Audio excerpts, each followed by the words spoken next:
Olá, meus amigos. Hoje eu vou responder a pergunta do Henrique. Ele pergunta assim: narcisista de fato odeia todas as suas vítimas? E eu estou esclarecendo aqui nessa resposta que eu dei no Quora que o narcisismo ele não é necessariamente um transtorno do ódio. Então, assim, o ódio não é sintoma de narcisismo. É claro que um narcisista poderá odiar alguém e aí, pelos mesmos motivos que eu ou vocês odiariam uma pessoa, né? Por ter tido uma experiência muito ruim com alguém, o ódio é um sentimento que pode surgir no meio das relações e não há nada de patológico em relação a isso. É claro que a gente busca nutrir sentimentos bons, sentimentos positivos, né? É o que normalmente a gente quer para a nossa vida. Porém, a gente sabe que em situações adequadas, é, tem mil situações que podem gerar um estresse, uma raiva e até mesmo um ódio. Mas não é o caso do narcisista, tá? O que acontece no narcisismo de fato é que ele não tem empatia. E uma pessoa que está agindo sem empatia, sem considerar o outro, pode parecer até que essa pessoa está agindo por ódio. E na verdade não é. O narcisista ele tem uma dificuldade muito grande de se relacionar. E isso tem a ver com a questão da empatia dele, que normalmente vai apresentar aí uma redução. É claro que essa redução ela vai variar de acordo com a gravidade do transtorno, né? Ela vai variar de acordo com uma série de outras condições, né, que estejam presentes na vida daquele narcisista em específico, tá?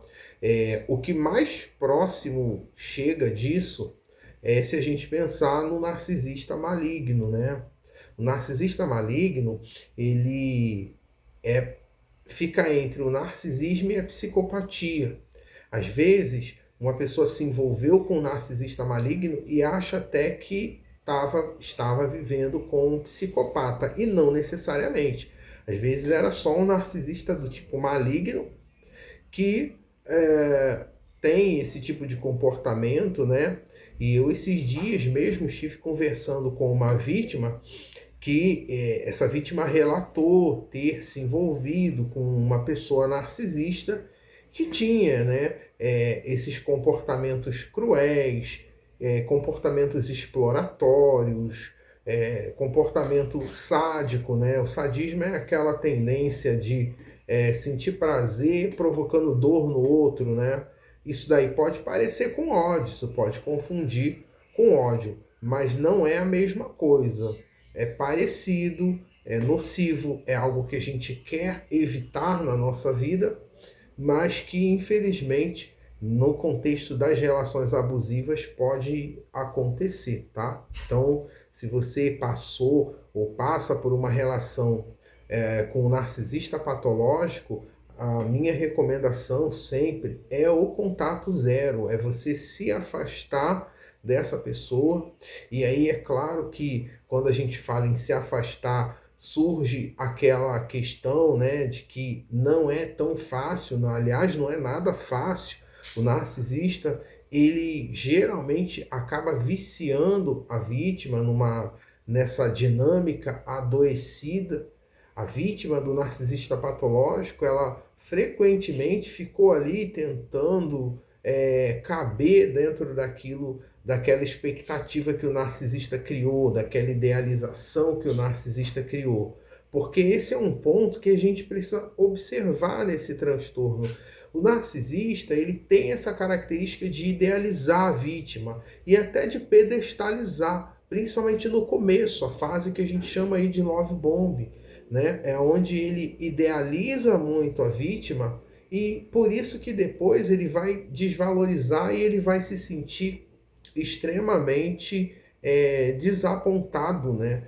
Por isso que ele desvaloriza a vítima, porque ele cria uma fantasia, na verdade, de que a vítima é uma pessoa muito assim, muito acima de uma pessoa comum, de uma pessoa normal, que tem seus erros, que tem suas falhas, que tem suas virtudes, e ele, por ter criado essa idealização, é claro que depois ele vai se frustrar, né? Como diz aí o clássico e popular poema chamado Milho aos Pombos, quanto mais alto o voo, maior o tombo, né? E o correspondente relacional disso é a relação narcisista, né? Se a gente olha para o narcisismo, é o correspondente disso, porque o narcisista vai fazer um voo muito alto, no sentido de colocar as expectativas dele num nível, gente, eu estou falando aqui de um nível patológico, é fora da realidade.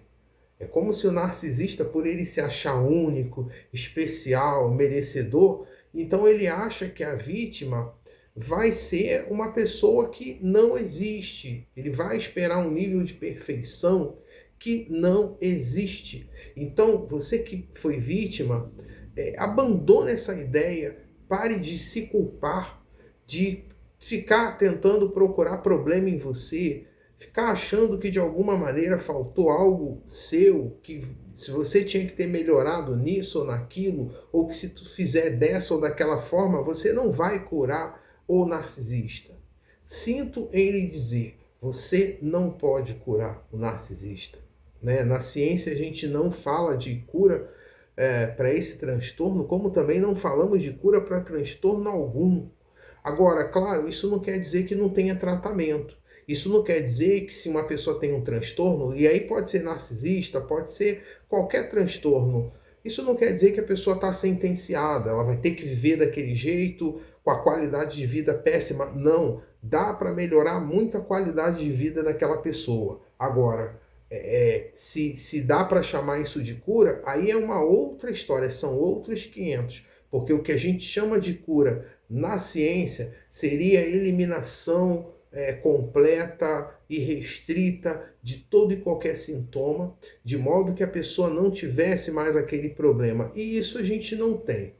No máximo, você vai ver uma remissão espontânea de sintoma, mas aí isso é uma outra história, isso também não significa cura. Tem muitos casos que o sintoma desapareceu e depois ele voltou, ele achou o caminho de volta. Então isso não dá para chamar de cura. Nós desejaríamos que tivesse, mas por enquanto a gente tem tratamento.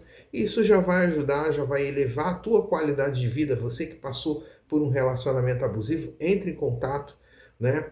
As pessoas narcisistas às vezes procuram, mas quase nunca a gente sabe bem por que está procurando, o que quer, mas como profissionais a gente faz ali o acolhimento e procura ajudar, né? Na medida do que é possível. Caso você queira saber um pouco mais sobre algum desses pontos, comenta aí, aproveita já, curte esse vídeo, se inscreve no nosso canal e vamos juntos vencendo o narcisismo.